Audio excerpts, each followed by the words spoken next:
Buenas noches. Estamos asistiendo estos días a exhibiciones nada edificantes de responsables políticos que se alejan de la ejemplaridad que debieran mostrar ante los ciudadanos. A la hora de dar solución a sus necesidades fundamentales, en estos momentos la sanitaria y económica, vemos hoy mismo un enfrentamiento absoluto por el control sanitario o político de Madrid, o de respetar y hacer respetar las normas e instituciones fundamentales.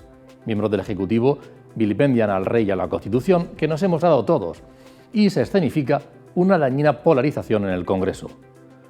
Por cierto, hoy es 1 de octubre, que no se nos olvide lo que aquel día sucedió en Cataluña y pudo ocurrir en España.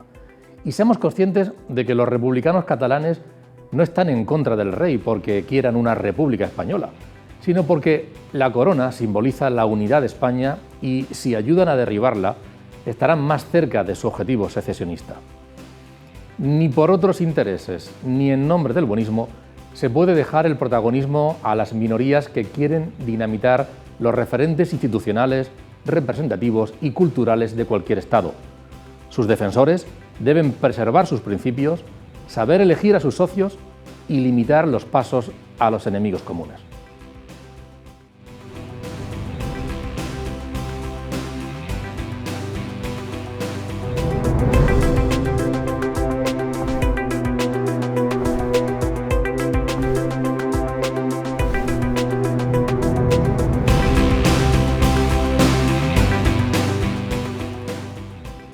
Muy buenas noches y bienvenidos al debate en Popular Televisión. Vamos a analizar algunas de las cuestiones que acaban de ustedes de escuchar y otras más que irán surgiendo con toda seguridad en el transcurso del programa. Lo vamos a hacer con Pablo Blesa. Bienvenido, Pablo. Hola, buenas noches, Antonio. Es un placer estar aquí en este plató con unas personas tan ínclitas, respetadas por mí, como José María y como Joaquín. Y muchas gracias por echar la mano en la presentación. Y José María Caballero, que es catedrático de Derecho Penal en esta casa. Bienvenido, buenas noches. Muchas gracias, Antonio, buenas noches. Evidentemente ya pueden ustedes concluir que hablaremos de cuestiones relacionadas con el ámbito legal, sin duda alguna. Y Joaquín Asparren, compañero periodista, bienvenido, un placer contar contigo después del periodo estival, ¿no? Sí, volvemos ya después de las vacaciones y es un placer, como apuntaba Pablo, compartir mesa, bueno, pues tanto con José María como con Pablo, como con el moderador, también. Muchas gracias, muchas gracias. Bueno, empezamos a hablar por... yo no sé qué percepción tenéis vosotros ahora mismo de cómo estáis viviendo la crisis, Joaquín, y además tú cómo la percibes como periodista y profesional que estás en contacto con muchas personas, la crisis sanitaria en sí mismo y luego la de la gestión.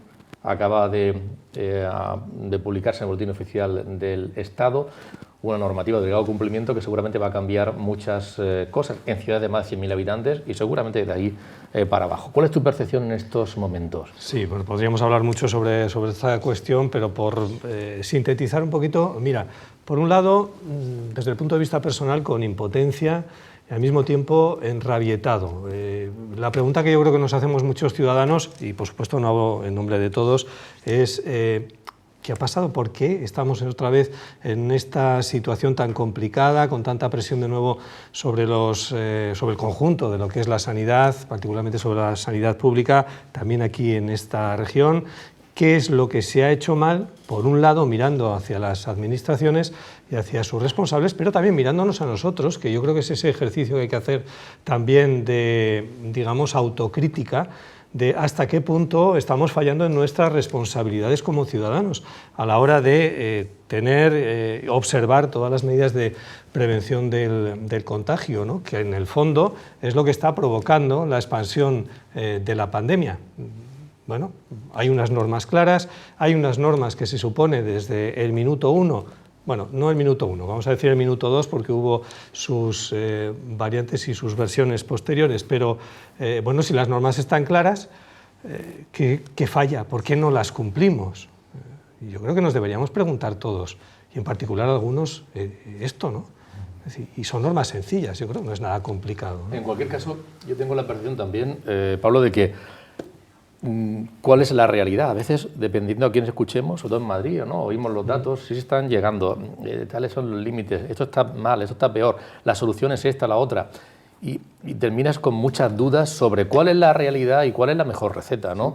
Esa confusión debería no producirse. A mí me gustaría que España participase de la liga en la que participa en la COVID en otros temas. O sea, España está en la liga de los 4 países con mayor afectación y transmisibilidad y enfermos del mundo, es decir, junto a Estados Unidos, junto a Israel, está España y Reino Unido. Ojalá que en otros ámbitos de la vida económica y etcétera, pues también estuviésemos en ese club, pero estamos en el club de los rezagados, junto a países que también son ricos. Yo estaba recordando y me decía, España ha pasado en los últimos 16 años por un trauma tras trauma. Cualquier efecto, cualquier fenómeno negativo que ha ocurrido en la globalización, a España le ha golpeado en la barriga y la ha noqueado. Me refiero, en 2001 hubo un atentado en las Torres Gemelas, Al-Qaeda, el terrorismo islámico. En 2004, el mayor atentado de Europa afectó a España.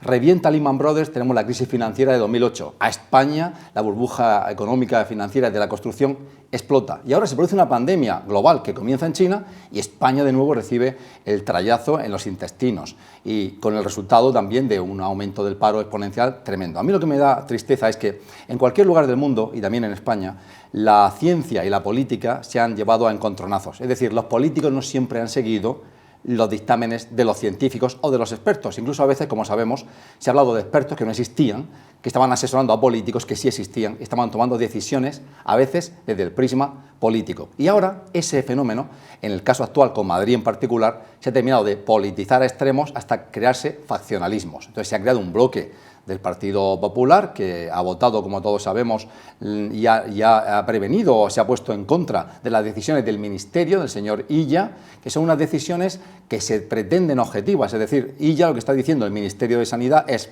en cualquier ciudad de más de 100.000 habitantes, donde hay un índice de contagio de 500 casos por cada 100.000 habitantes, donde las UCIs están a más del 35% y donde al testar a los ciudadanos se produce más de un 10% de síes o de positivos, ese espacio, esa ciudad, hay que perimetrarla y hay que confinarla un poco. Claro, eso parece un traje hecho para Madrid, pero lo curioso de este caso es que no solo es que se ha producido una clarísima a la hora de decidir en el Consejo Interterritorial de Sanidad que dirige el ministro y están los consejeros de Sanidad de las comunidades autónomas, la típica ruptura entre PP, que han creado un bloque, Galicia, Madrid, por supuesto, Murcia, Ceuta, pero dentro de ese bloque también hay una pequeña disidencia, que es Castilla y León, donde gobierna el PP, pero como está muy cerca de Madrid, eso les preocupa. Es que dentro del propio Madrid y del gobierno de Madrid también ha habido disfunciones. Como sabemos, en Madrid gobierna Ciudadanos con el Partido Popular. Entonces, Aguado, que es el vicepresidente y que es de Ciudadanos, negoció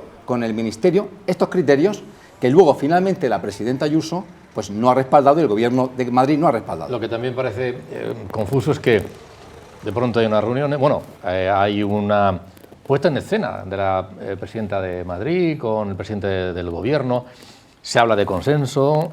De hecho, ayer yo oí a Illa hablar de que había habido reunión y consenso y demás y que en los próximos días se publicaría la norma y no es verdad que haya consenso y se ha demostrado y no fue en los próximos días, ha sido esta mañana. Yo no sé, José María, si tú como ciudadano también, a mí me parece que también lo que es verdad es que tenemos un exceso de información, los medios de comunicación, por analizar las cosas, porque al final se mezcla estas cuestiones con la meramente política y como da mucho juego, no sé si termina siendo un poco al final un totum revolutum para el ciudadano y no es lo más aconsejable. A ver, en primer lugar, por lo primero que me comentaba, yo creo que aquí lo que se aprecia claramente es el rotundo fracaso del Gobierno, primero en la gestión de la pandemia con el estado de alarma, que creo que llegó tarde, y posteriormente en la gestión de la desescalada, que también se ha hecho, entiendo que de forma absolutamente nefasta, y además, si os dais cuenta, hablamos siempre de Madrid, porque la atención se ha desviado a Madrid, yo creo que además de forma absolutamente intencionada, porque no vamos a hablar de Barcelona, que no es que esté mucho mejor, pero como no interesa molestar a los catalanes, ahora mismo estamos en una situación que a los catalanes tenemos que procurar mantenerlos entre algodones y además pues darle un trato especial y preferencial, pues en este caso concreto se ha desviado la atención en ese sentido. Ya digo, el Gobierno ahí lo que quiere no ni más ni menos que tapar sus vergüenzas, sus fallos, que creo que son absolutamente evidentes. Respecto de lo que es el exceso de información, yo creo que sí, que bueno, hay mucha información, el ciudadano un poco crítico enseguida lo que se da cuenta es que nos están engañando, y eso a su vez nos trae también al otro debate sobre la externalización, la evaluación externa independiente respecto de lo que es la gestión, porque desde luego aquí tenemos dos opciones: o fiarnos de la ciencia, que estaríamos hablando pues de esa evaluación externa, o fiarnos de las supercherías y entonces creer lo que nos dice el gobierno, que es lo mismo que si nos fiáramos de Nostradamus, del oráculo, o yo cuando veo salir al ministro, o sea, a Illa o a Simón a darnos las explicaciones de cómo estamos, pues es lo mismo que si sacaran a la bruja Lola. A las 12 de la noche, en vez de salir el Simón, salía la bruja Lola con sus cartas, y me fiaría exactamente lo mismo. Yo cuando trato de informarme de esta materia, pues entro creo que es una página que ofrece unos datos, que es la del Instituto Johns Hopkins, que creo que es la que da la información más rigurosa. Hay unos diarios, que fundamentalmente extranjeros, que son los que dan las cifras más cercanas de lo que es la situación en cuanto a muertos y bueno, en cuanto a las consecuencias de la pandemia. Pero ya creo que de aquí, si algo, es decir, después de ver esa información que recibes de estos medios fiables, y luego acudes a la información que te da el gobierno, por un lado, parece que no estás hablando del mismo problema, y en segundo, un poco más, cuanto profundizas un poco, te das cuenta de que te están engañando, pero rotundamente desde el principio. Joaquín, yo hablaba de un exceso de información, no lo sé, es una impresión, porque cuando cogemos, todos somos culpables, estamos hablando del COVID aquí, y todos los medios lo hacemos habitualmente. Hace unos días hablaba con un compañero de Italia y me decía que había estado allí hace unos días y que las informaciones relativas al COVID no están abriendo los periódicos ni los telediarios. ¿No? Están en segundo, hay que darla, pero están en segundo o tercer nivel. No es la apertura permanente. No sé hasta qué punto los medios de comunicación podemos tener culpa. Yo leía unas declaraciones de la consejera de Educación que decía: la Consejería de Educación dice que si la situación va mejor, se replanteará que las clases sean 100% presenciales. Y era un titular que hemos dado. Claro, yo decía, bueno, pero esto es un titular realmente. Y el contrario también, si las cosas van a peor, pues las clases serán 100% presenciales. O sea, sí, al final, ¿cuál hay es que contextualizar un poco también. Hacemos titulares y noticias. Estas declaraciones hay que contextualizarlas. Vamos a ver. De todo, entonces, hombre, al final, por poner una puntualización. Estamos obligados, debemos hacerlo. Sí, yo es que, hombre, no quiero llevarle la contraria a esa persona, siendo italiano, que te decía estas cosas, pero sí. Yo habitualmente, preparando el informativo de Onda Regional por las mañanas, siempre procuro, en tardes como esta que hemos dejado antes de esta noche, de echar un vistazo a la prensa europea. Y generalmente, al menos los titulares del diario La República, del diario La Stampa y el Corriere della Sera, generalmente los principales titulares en las ediciones digitales, pues lo suelo consultar rápidamente. Cuando hay algo que merece algo más la pena, bajo mi criterio, pues me detengo algo más. Y evidentemente en las últimas semanas sí tiene razón ese colega, porque la prensa italiana está abriendo ahora muchos de sus ediciones digitales, muy preocupado por el futuro de lo que aquí se habla con cierta sordina, pensando que va a ser el maná, que son los fondos europeos. Esos fondos europeos de la reconstrucción que van a llegar, ya veremos cuándo, a cada uno de los países. En Italia preocupa mucho porque a los italianos los periódicos les están contando la verdad de esos fondos, que no tiene nada que ver con, digamos, esas medias verdades que se están contando aquí en nuestro país respecto a esos fondos europeos. Y por otro lado hay un suceso estos días, sin ir más lejos, de un asesinato de un árbitro de fútbol italiano con su pareja, que han sido asesinados en su domicilio por un vecino suyo, bueno, al parecer trastornado, que los mató a sangre fría, simplemente porque él dice, después de que, en fin, estamos contando cosas así un poco, o sea, José María igual estas cosas le interesan más, ¿no? Que los mató simplemente porque tenía envidia de lo enamorados que estaban y de lo bien que vivían. Un vecino que los espiaba, joven además. Bueno, en eso está la prensa italiana ahora mismo. Tiene razón, pero evidentemente cuando la pandemia estaba sacudiendo en todo lo suyo a Italia, evidentemente la apertura de los periódicos italianos era todos los días con il boletino, que llamaban ellos, de lo que era la incidencia de la pandemia. Dicho esto, yo no creo que estemos dando, Antonio, y concluyo brevemente, demasiada información información a los ciudadanos. Quien nos está confundiendo a los medios de comunicación son las propias administraciones cuando presentan unas panoplias tan amplias, a veces incluso contradictorias, de medidas con las que intentan frenar la pandemia, que yo entiendo que lo hacen con buena voluntad, que al final nos confunden a los medios y los medios acabamos confundiendo a los ciudadanos. Te voy a poner un ejemplo por terminar. Es decir, si un señor este verano de este país se planteara ir a la playa a Murcia o a Galicia, resulta que las medidas que tenía que tomar en Murcia para prevenir el contagio no eran las mismas que en Galicia. Dice, yo puedo pasear por la playa, por la orilla del agua, aquí sin ponerme la mascarilla, vaya, pero es que en Galicia me pueden poner 100 euros de multa. Pero sí, Y eso es un ejemplo de muchas cosas que han pasado y que siguen pasando en estos momentos. Es decir, y está pasando el otro día, y ya concluyo de verdad, simplemente con las bodas, lo contaba el otro día el diario La Opinión. Es decir, cuando aquí en San Pedro del Pinatar resulta que no puedes organizar una boda con más de 30 personas, si cruzas unos cientos de metros y te acercas a Campo Amor, puedes organizar una boda con tres cuartos del aforo del restaurante. Es decir, esto nos confunde a todos, confunde a todos. Yo quiero también intervenir sobre si hay demasiada o poca información. Evidentemente, un tema de salud pública automáticamente concita el interés general. A la gente le preocupa su salud, lo primero de todo, más que su dinero, más que su bienestar, le preocupa su salud. Se habla más de salud que de economía. Yo le contaba antes de entrar al plató a Joaquín que a mí me preocupa más la deriva económica, el impacto en las vidas de las personas, de los jóvenes, en especial mis alumnos, que tenga la pandemia, que no en un virus que, con todo el terrible destrozo y quemaduras que provoca y muertes y su inmensa capacidad de transmisión, tiene una letalidad bajísima, y hay tres cosas que para mí son esperanzadoras y que han hecho que yo, al entrar a mi trabajo aquí en la universidad, a mis aulas, lo haga con confianza, más allá de las grandes medidas que la UCAM ha tomado para garantizar la salud de todos y en especial de los alumnos y del personal.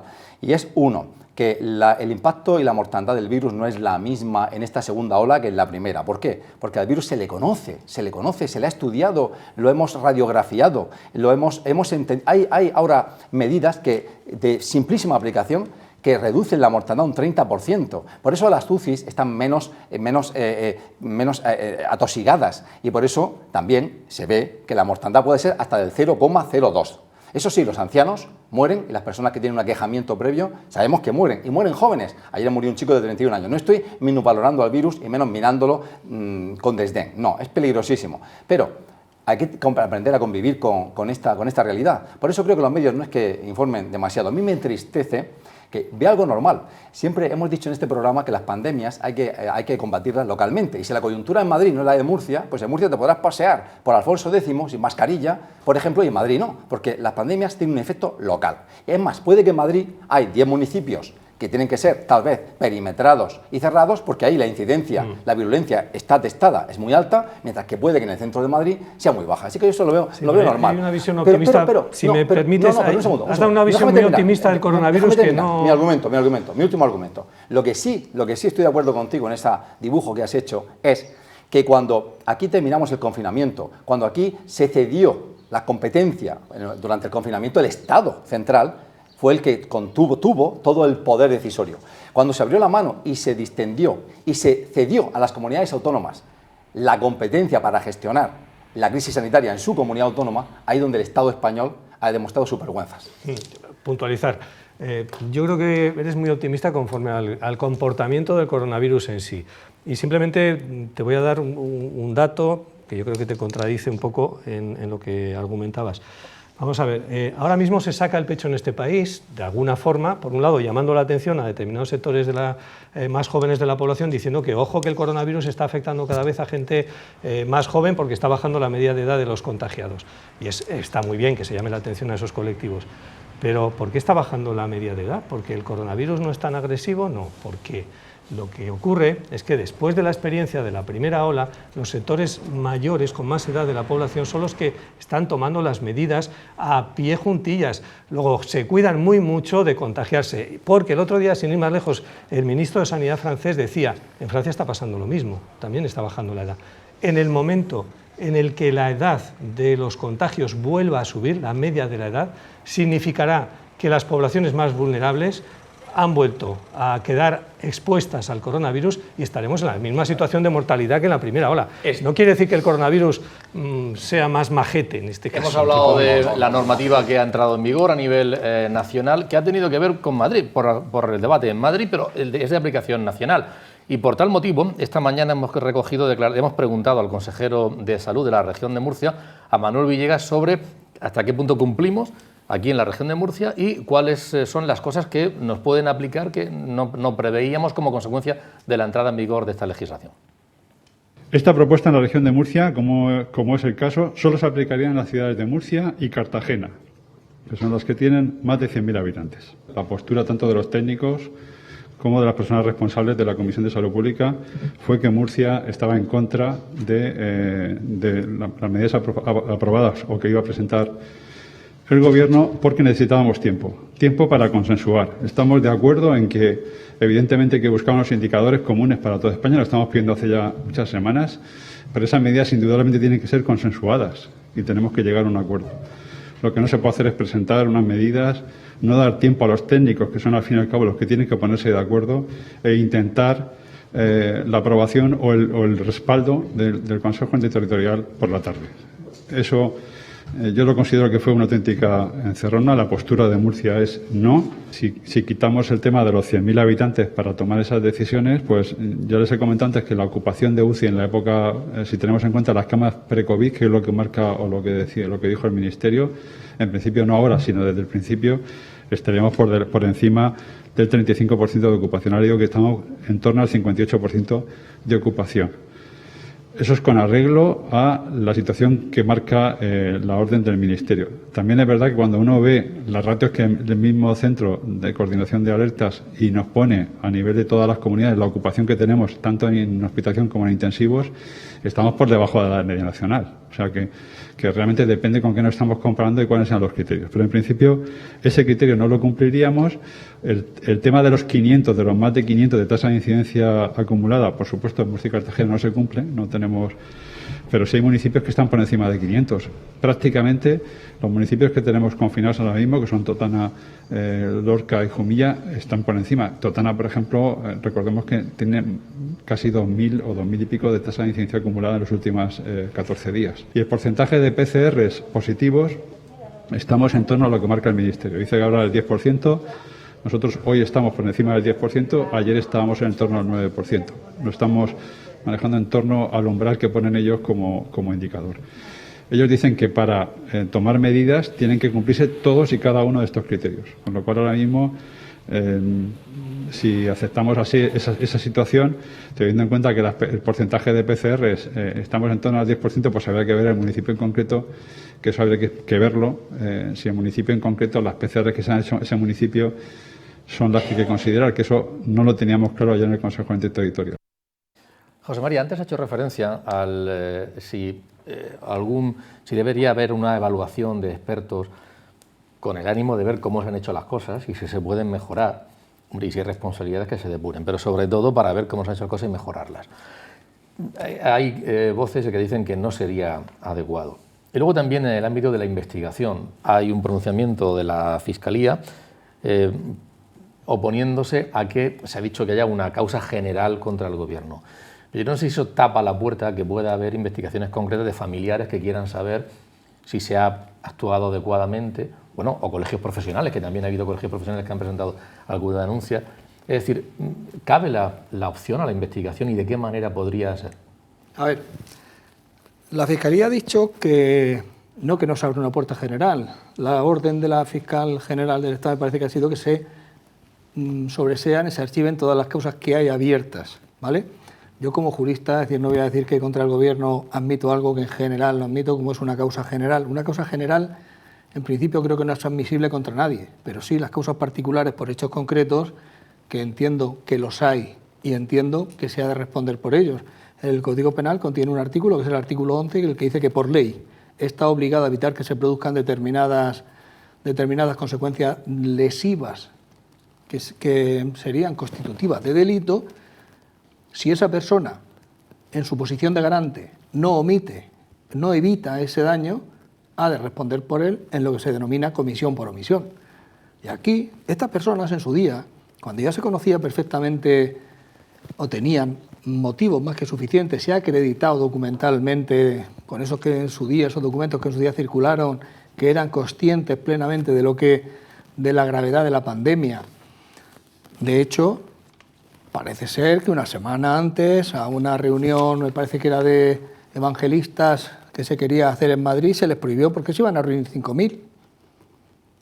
No se pueden juntar 5.000 porque es muy peligroso, pero sí una semana después se pueden juntar los que se juntaron en el 8M. Es decir, eso, ¿por qué suspende? Si usted suspende uno, usted es perfectamente consciente de cuál es la gravedad de la situación. Lo que pasa es que por las razones políticas que usted estime oportuno, ha decidido permitir que se celebre esa manifestación del 8M que iba a convocar a muchísima más gente, que además posteriormente que acudían de multitud de localidades y de municipios españoles, que luego iban a salir y que iban a ser, pues ese fue, entiendo yo, uno de los importantes focos de expansión en su día del virus, ¿vale? Y por esa razón también cabe, pues no sé, si en un hospital, en una residencia de ancianos, hay un profesional que considera que no se ha dotado de medios, o un familiar que quiere saber cómo ha ocurrido, no sé si a la administración o civil, o no sé si a la propia comunidad o gobierno o al juzgado, pero esas vías sí que están abiertas. Por supuesto, eso no es una causa general, ahí estamos hablando de hechos concretos, daños concretos, no es una investigación prospectiva del gobierno, vamos a ver qué ha hecho mal, ¿vale? Hoy día desgraciadamente, sí que se han abierto causas generales para otros supuestos muy recientes, y sin embargo aquí se habla de causa general cuando lo que hay, entiendo yo, son hechos concretos que son perfectamente enjuiciables y respecto de los cuales podría, y entiendo que hay, responsabilidad. Yo quería comentar dos cosas. Una, no olvidemos que ya ha habido una persona encausada que fue delante de un juez, se examinó su conducta, es el delegado del Gobierno de Madrid, el señor Franco, que, como sabéis, fue acusado de cohecho prevaricación. ¿Por qué? Porque supuestamente él sabía, y tú has citado, José María, esas fechas, las acciones básicamente donde se habría conculcado el buen juicio a partir de información que había suministrado presuntamente la Unión Europea de que había una pandemia en curso. Entonces la idea era por qué autorizó que hubiese un partido de fútbol del Atlético de Madrid con miles de personas, por qué autorizó el 8M. Entonces fue a juicio y fue absuelto finalmente, como recordamos. Había suficientes visos para que primero fue admitida la causa, porque había información procedente de Europa y de la OMS que avalaba que había una pandemia en curso. Entonces, si ese señor delegado del gobierno tenía información de que había una pandemia en curso, ¿por qué autorizó ciertos actos? ¿Y por qué tal vez no autorizó otros? El caso es que se le absolvió, sea como sea, se le absolvió. Segundo, sabemos que los científicos españoles, avergonzados tal vez porque después de tantos años de proclamar el mantra de que tenemos el mejor sistema sanitario del mundo, ver cómo España era vapuleada por el virus. Yo en este programa de televisión un día dije, cuando el virus estaba golpeando a Italia, yo ufanamente, y quizá muy patriótico, dije, bueno, Italia ya sabemos que el sur de Italia es muy desastroso, si algo así pasa en España, España está mucho mejor preparada. Bueno, ahora mismo me como esas palabras, porque España ha demostrado una falta de rigor, preparación, juicio, previsión, planificación y todo lo demás brutal. Entonces, los científicos españoles dicen en la revista Lancet, no queremos, nosotros somos científicos, aquí no estamos hablando de juicios ni de llevar a nadie ante la justicia, se tiene que hacer una auditoría antes o después que analice objetivamente desde espacios neutrales por qué España ha respondido de esta manera tan lamentable a algo previsible, que además venía ocurriendo ya en China durante meses antes de llegar a nosotros. Y luego, por otra parte, está lo siguiente, las cosas concretas. Por ejemplo, yo tengo mi padre, imaginaos, está en una residencia, lo han encerrado, le han cerrado la puerta para que no pueda salir, como pasó en muchas residencias, lo han prácticamente privado de su libertad, o no le han aplicado tratamientos apropiados. Claro, yo podría denunciarlo. Es una deriva de la COVID. Uno podría decir, acusemos a todo el gobierno de Murcia de los casos de COVID en Murcia. No, pero a personas concretas que hicieron cosas concretas o no hicieron cosas concretas, claro que puedes acusarlas, evidentemente. El resultado en algunos casos fatal, ¿no? Yo estoy un poco con la teoría de lo que apuntaba Pablo. Entrar en causas generales es que, quiero decir, tener determinadas consideraciones para prohibir un congreso evangelista unos días después, cuando al siguiente domingo, bueno, pues se ha desarrollado una manifestación, pero hay que recordar que se desarrollaron los decenas de los partidos de fútbol de liga profesional, y es más, todavía con el virus más avanzado, o el coronavirus más avanzado en su expansión en Italia, miles de aficionados del Valencia, acordaros, fueron al partido del Atalanta y volvieron contagiados. Y otro de los focos de propagación que entra de penetración en España es precisamente esos aficionados que vuelven de Italia a Valencia. Bueno, yo no creo que por esa vía se pueda entrar a pedir determinadas responsabilidades, pero sí por la vía que apuntaba Pablo, y más en esta segunda oleada. Es decir, en una primera oleada, en esas residencias de ancianos, evidentemente faltaban equipos de protección, faltaba personal, faltaba protocolos de actuación, no se sabía qué hacer, no se sabía cómo, había mucha confusión, pero que ahora el coronavirus haya vuelto a entrar en esas residencias de ancianos, como está ocurriendo en España, con el resultado nuevamente de fallecidos, de ancianos fallecidos, cuando ya hay protocolos, se supone que ya hay material, se supone que el personal ya está formado, se supone que las familias, hace tiempos ya, que tienen unos protocolos estrictísimos de visitas con total garantía de que es imposible que haya un contagio. Es decir, ahí probablemente sí haya que pedir responsabilidades, porque hay pocas excusas o pocos argumentos que hablen de determinadas carencias o determinadas ignorancias.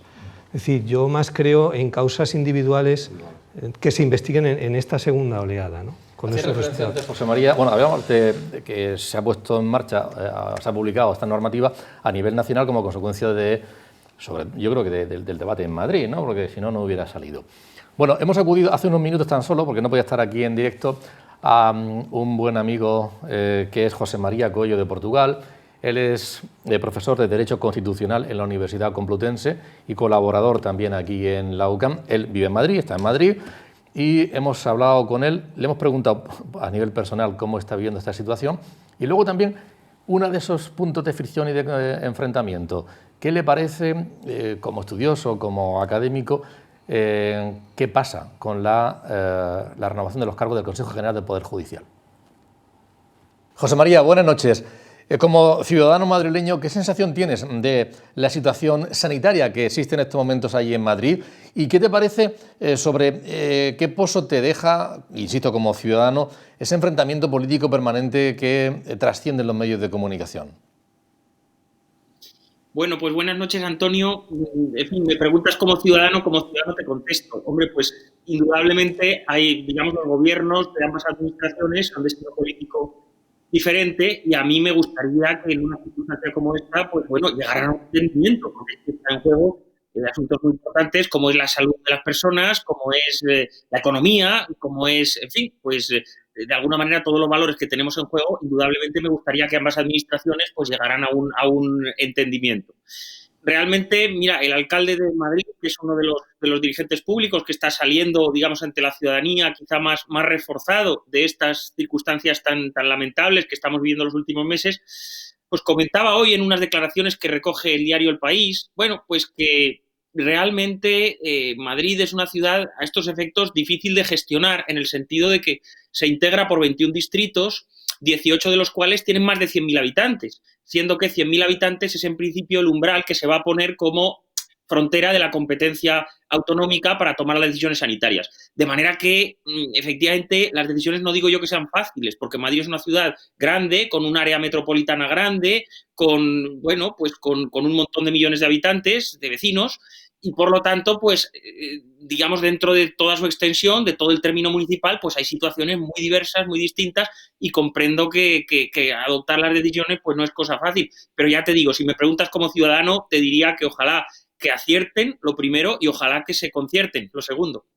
Entrando ya en materia profesional, como experto en Derecho Constitucional, que eres, José María, en cuanto a la renovación del Consejo General del Poder Judicial y otros órganos también, el nombramiento de responsables máximos, da la impresión, en este caso, se hace lógicamente para que haya una renovación y para que el órgano funcione, y si es posible, mejor todavía, ¿no?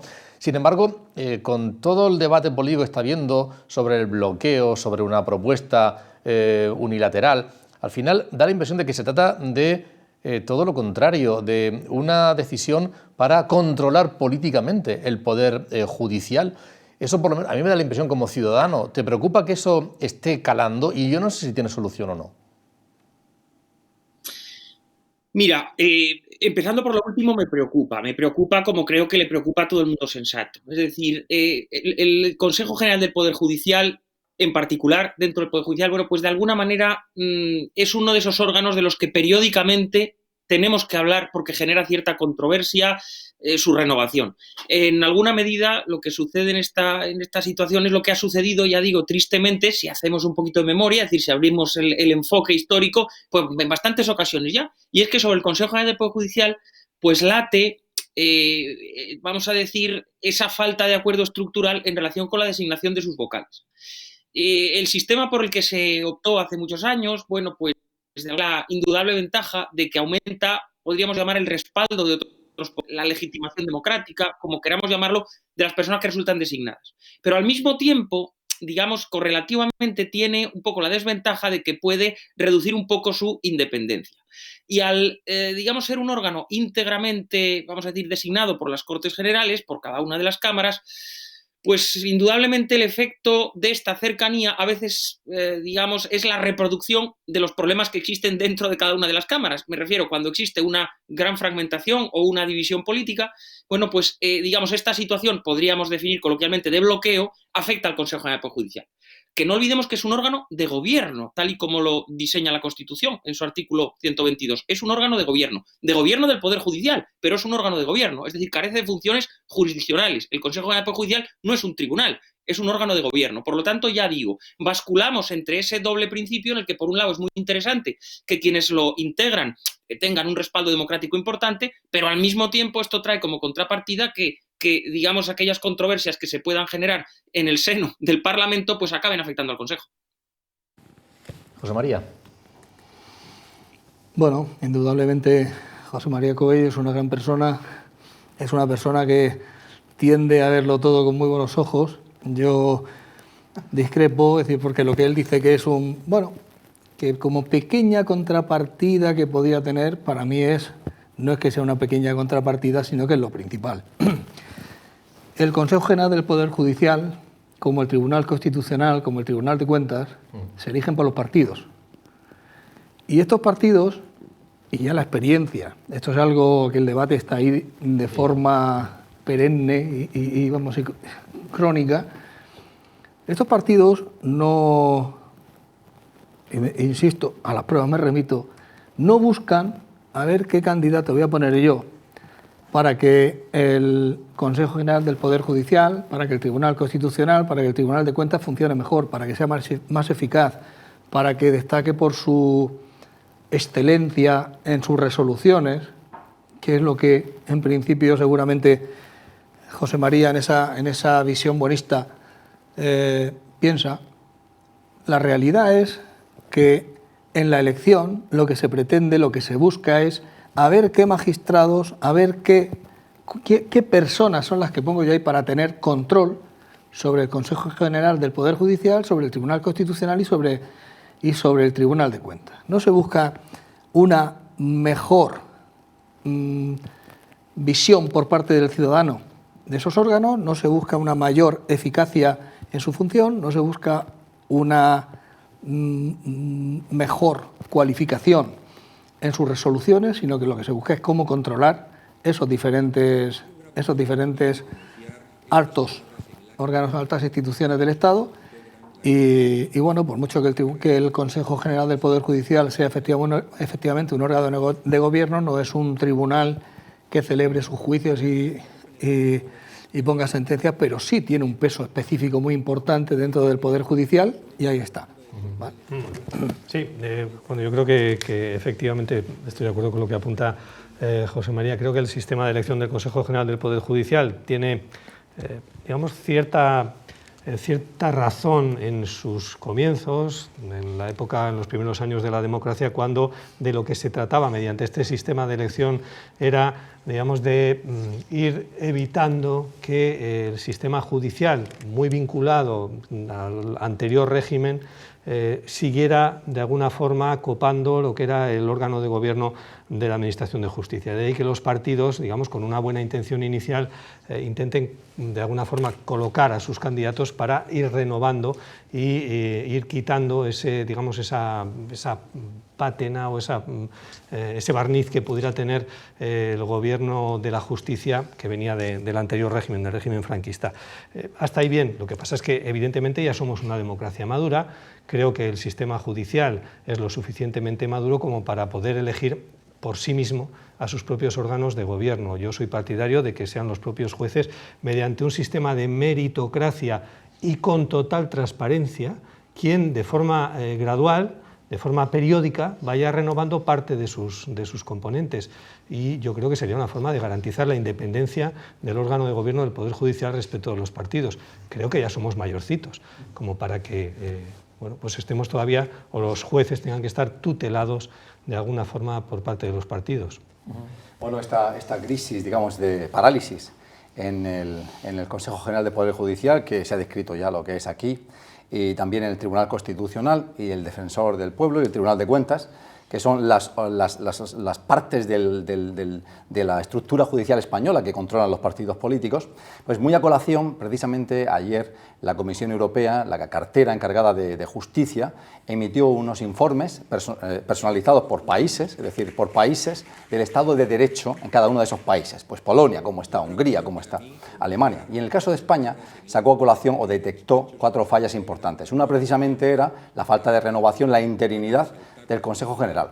Otra era la lentitud de la justicia. Otra muy fragrante y yo diría que un poquito bochornosa es el hecho de que la antigua ministra de Justicia, la señora Delgado, sea la fiscal general del Estado. O sea, eso es algo bochornoso. Y la última falla que detecta el informe de la Unión Europea en nuestro Estado de Derecho es la acometida contra los periodistas. Entonces, en el caso del Consejo General del Poder Judicial, en el que hay 20 vocales, un presidente y un secretario, el propio presidente, el ESMES, está diciendo, oye, que llevamos aquí desde diciembre de 2008 sin renovación. ¿Y por qué no se renueva?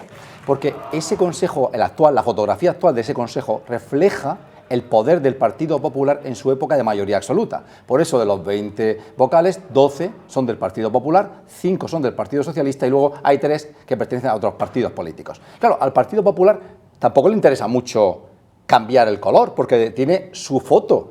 ¿Qué pasa? El Partido Socialista, que es el que gobierna hoy, lo que quiere hacer es, cuanto antes, darle el nuevo barniz. ¿Qué pasa? Que el Partido Popular le dice, no, porque en el fondo no voy a ayudarte en tu pretensión, porque ahí está Podemos en tu gobierno, y Podemos es un partido que es anticonstitucional, que se critica al rey. No, olvídate. Primero, tú desgájate de Podemos, acaba con el gobierno, divide el gobierno, entonces hablamos del Consejo.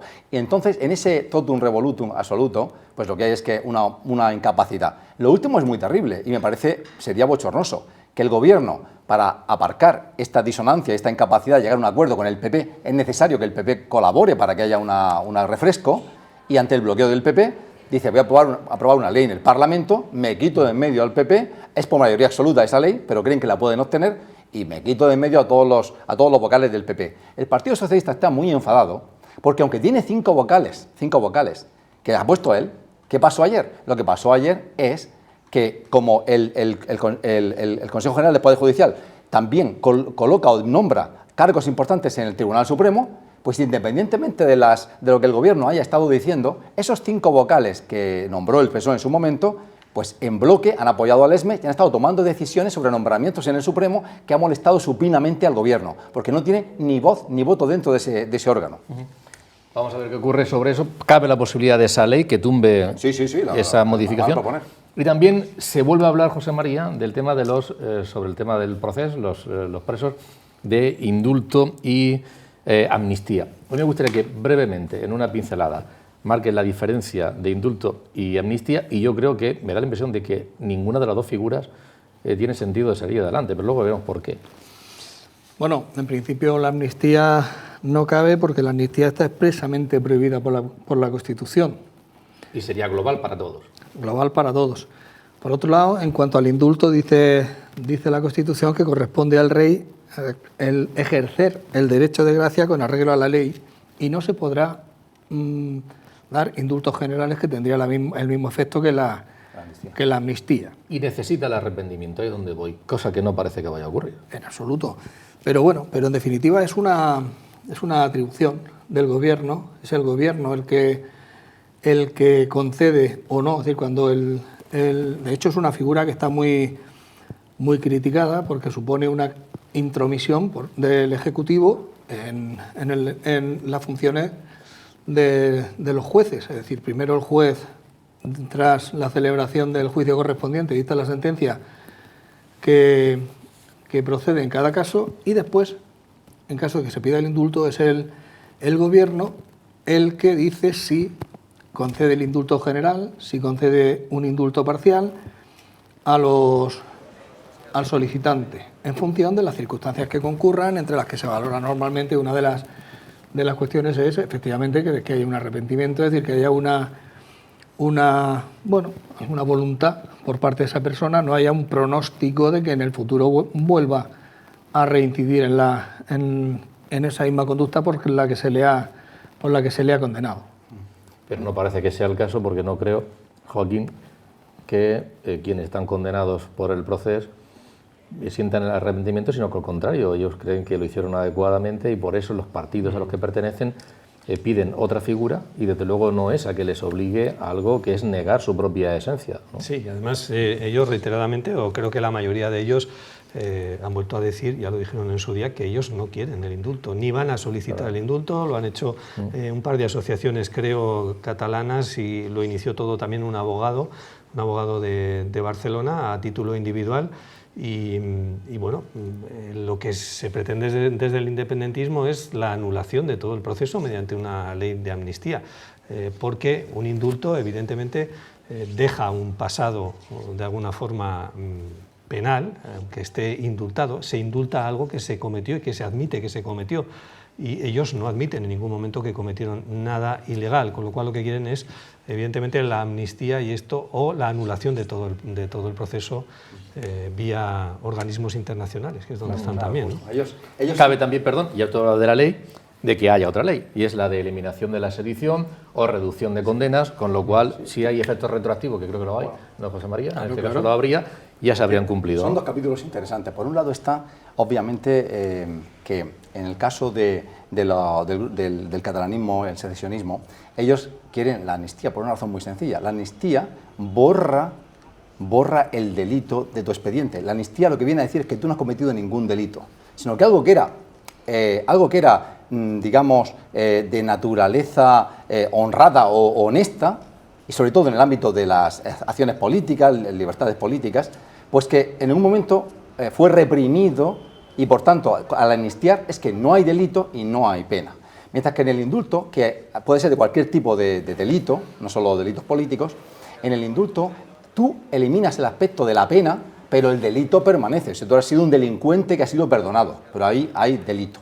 Así que ahí tenemos que el secesionismo quiere la amnistía, o vía los tribunales superiores del Tribunal de Derechos Humanos, que el Estado español, demostrar que el Estado español ha cometido flagrantes errores o flagrantes injusticias contra gente inocente que nunca debió ser procesada y menos condenada. Los huidos, así como los procesados y encarcelados. Recordamos que hay 6 huidos del procés, unos en Suiza, otros en Bélgica, y hay 9, de los cuales 6 estuvieron en prisión, ahora no están, y 3 que no entraron a prisión. Y luego tenemos el otro debate sobre rebelión y sedición. Recordáis que en el caso de cuando se encausó a estos señores, a los que quedaron en España, Junqueras, el cabecilla principal, pues Vox, que era la acusación popular, decía que ha habido rebelión, malversación, etc. La Fiscalía del Estado decía que había rebelión, y la Abogacía del Estado que era sedición. Como sabemos, fueron condenados por sedición y malversación, no por rebelión. Rebelión implicaba actos violentos, tumultuarios y violentos, mientras que en el caso de sedición era como una oposición más pasiva a la aplicación de la ley. Mientras que la sedición es atentar contra el orden público, la rebelión es contra la Constitución directamente, las penas de 30 años. ¿Qué quiere hacer el Gobierno?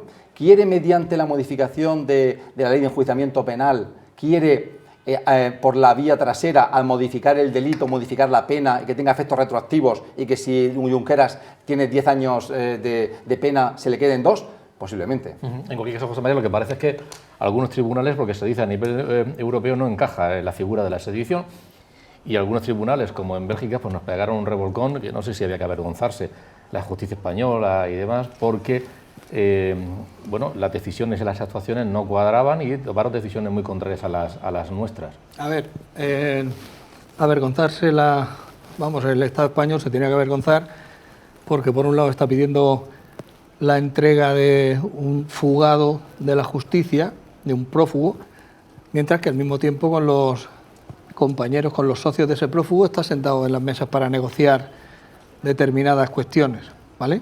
Por otro lado, no es cierto que no existan ese tipo de delitos o delitos similares, equivalentes en otros países. Por el contrario, es decir, no solamente existe, sino que además España no es precisamente de los que castigan más severamente estas cuestiones. Lo que ocurre es que, por un lado, lo que pasó en Bélgica es que cayó precisamente en un juez afín a los independentistas, Walones concretamente, un juez. Mientras que en Alemania pasó algo muy similar, en el sitio este de Schleswig-Holstein, que pronuncia también Pablo.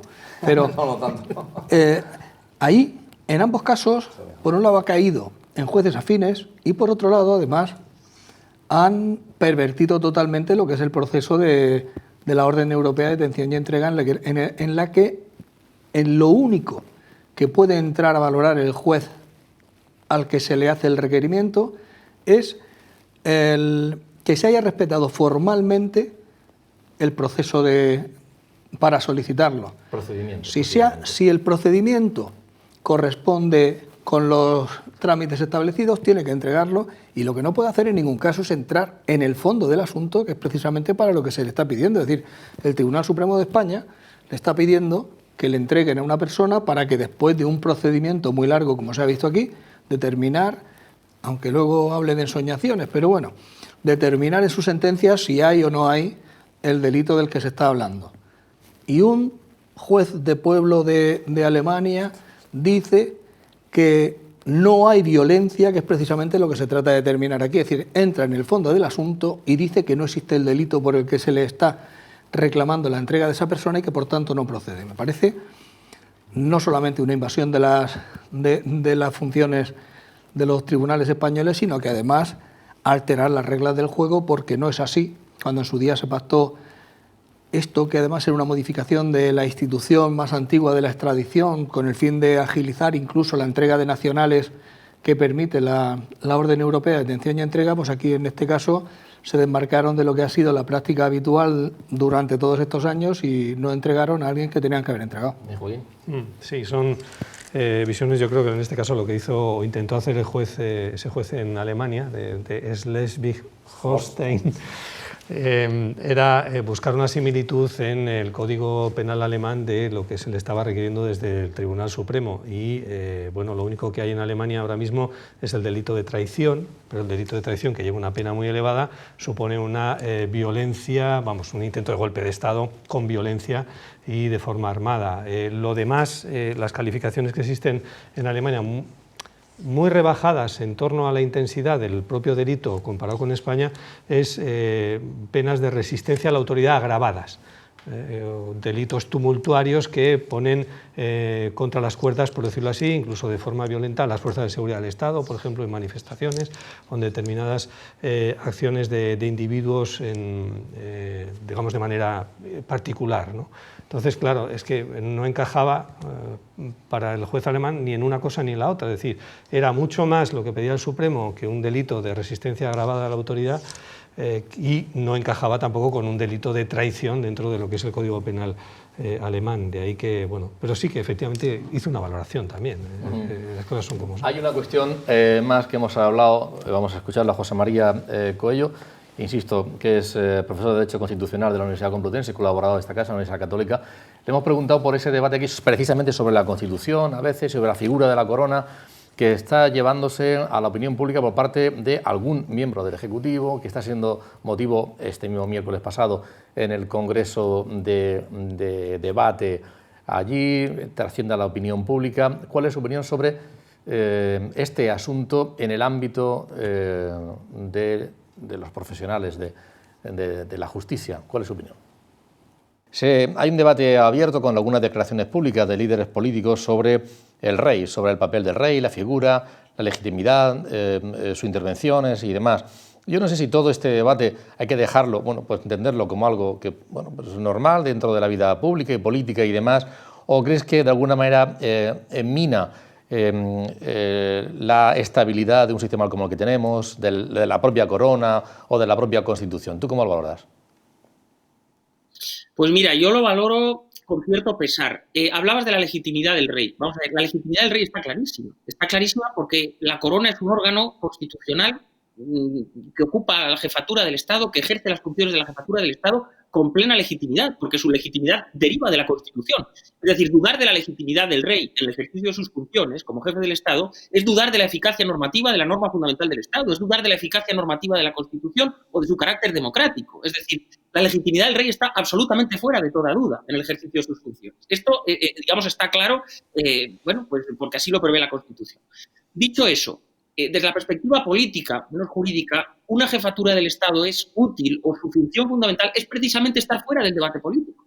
Es decir, la jefatura del Estado en una monarquía parlamentaria o en una república parlamentaria precisamente está al abrigo, vamos a decir, de la actividad política cotidiana, de la lógica y diré sana controversia democrática, del contraste de pareceres entre partidos políticos, de la diferencia de diagnósticos sobre las distintas situaciones que se van planteando, etc. Y la jefatura del Estado está precisamente para arbitrar y moderar en la forma constitucionalmente prevista esa situación, es decir, para no entrar en ese debate. Por lo tanto, creo que quienes introducen en el debate político la jefatura del Estado, desde la perspectiva institucional, se equivocan, porque su función, que está cumpliendo impecablemente desde mi punto de vista, digamos, es otra en el ámbito constitucional. Es decir, el rey no es un actor dentro de la actividad política, ya digo, dudar de su legitimidad me parece algo absolutamente, podríamos decir, fuera de lugar. Nuevamente, si me preguntas por la actualidad, pues hombre, yo te diría que hay cosas, procurando ser muy objetivo, porque insisto, no estamos hablando de cuestiones netamente políticas, no estoy procurando no darte una opinión, sino una opinión más bien fundada en derecho, pues hombre, yo creo que hay cosas que desde la perspectiva, por ejemplo, de los estados de nuestro entorno, podríamos decir que chocan un poco.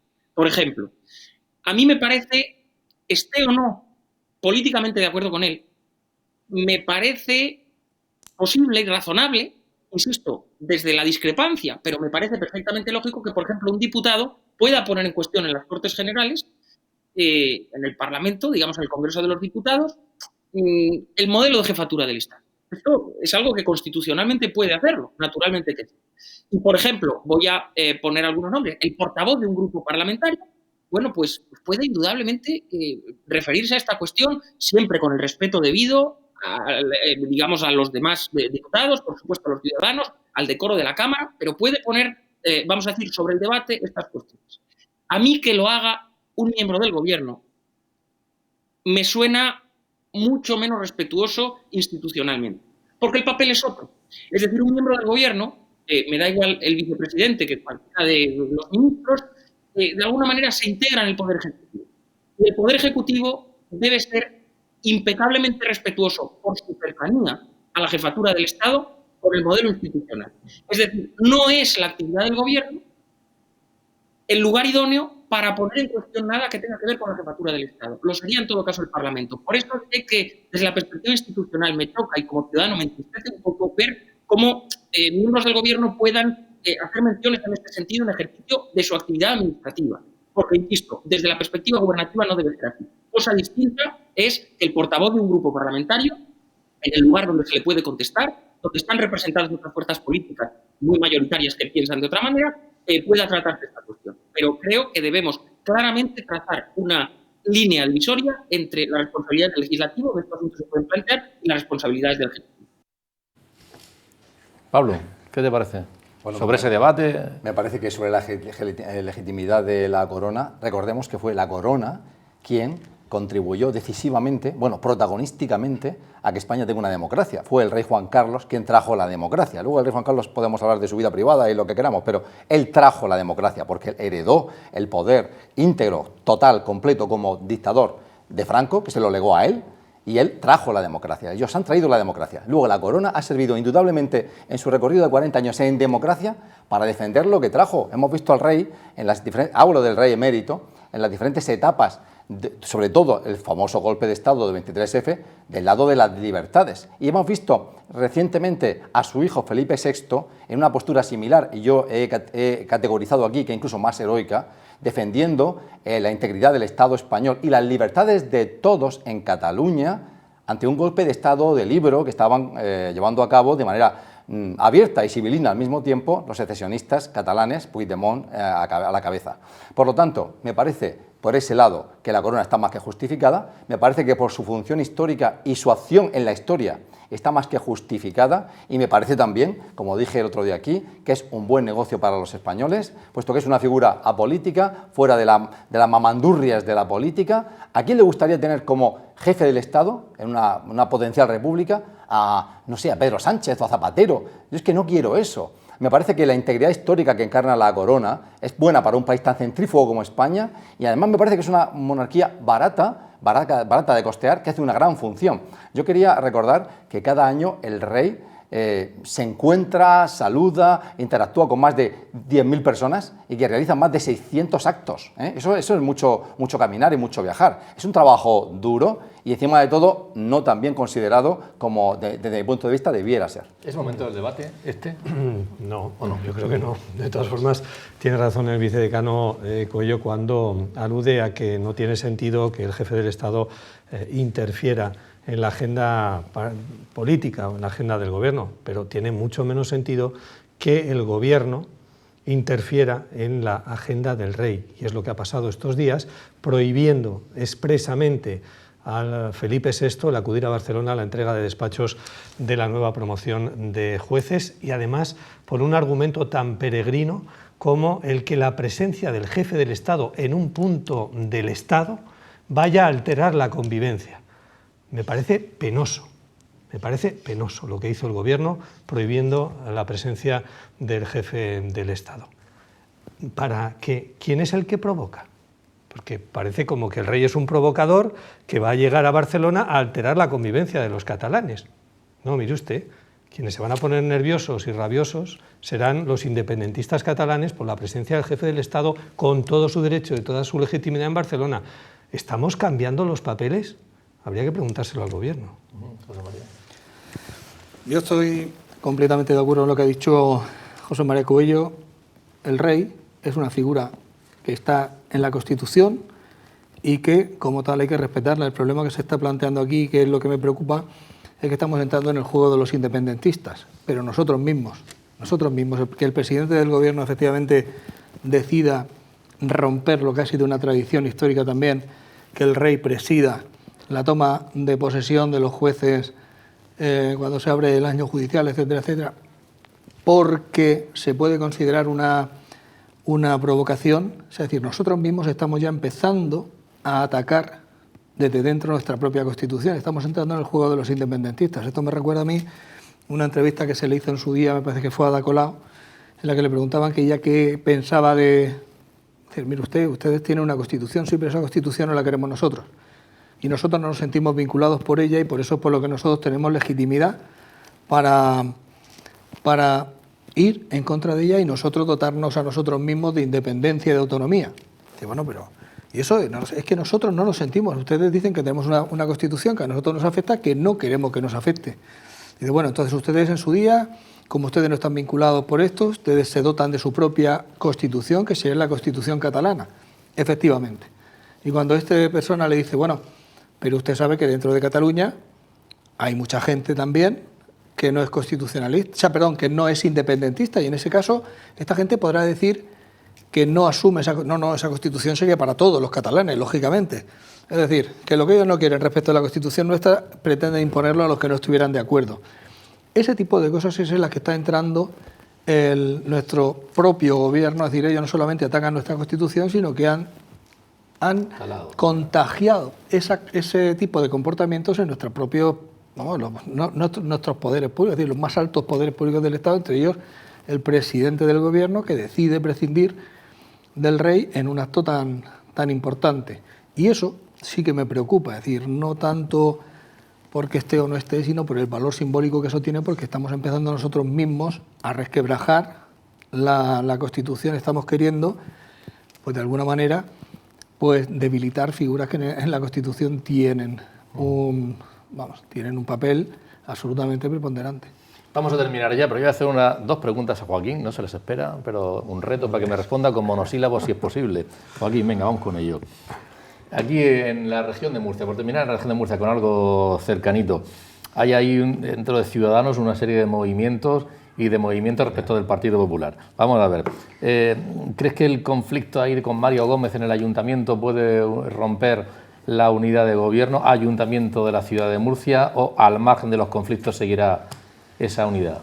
Va a seguir la unidad. Yo creo que tendremos gobierno del Ayuntamiento de Murcia de Ciudadanos con el Partido Popular hasta el final de la legislatura, y supongo que la nueva coordinadora regional del partido, Ana Martínez Vidal, sabrá, digamos, que reconvenir un poco las posiciones de Mario Gómez, que sigue yendo un poco por libre. Ha ido por libre en todos estos tiempos.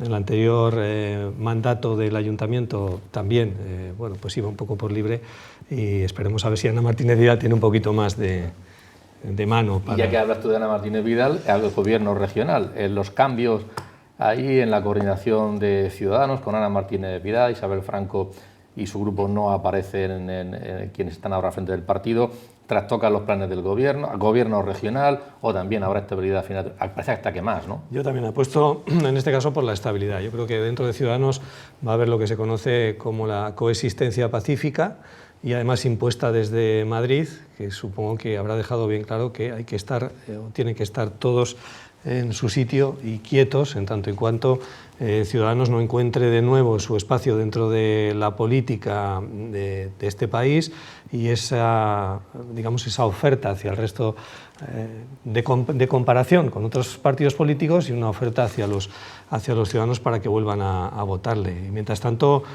vamos, yo creo que por el interés además personal de cada uno de ellos, también, yo creo que las aguas van a estar muy tranquilas en Ciudadanos, de puertas para afuera, claro. Pues son dos pinceladas nada más, pero es motivo de debate para próximas semanas. Gracias, Joaquín. José María, ha sido un placer contar contigo esta noche. Muchas gracias. Habló. Un placer. Muchísimas gracias. Un gusto. Y a todos ustedes por seguirnos. Buenas noches, hasta el próximo jueves.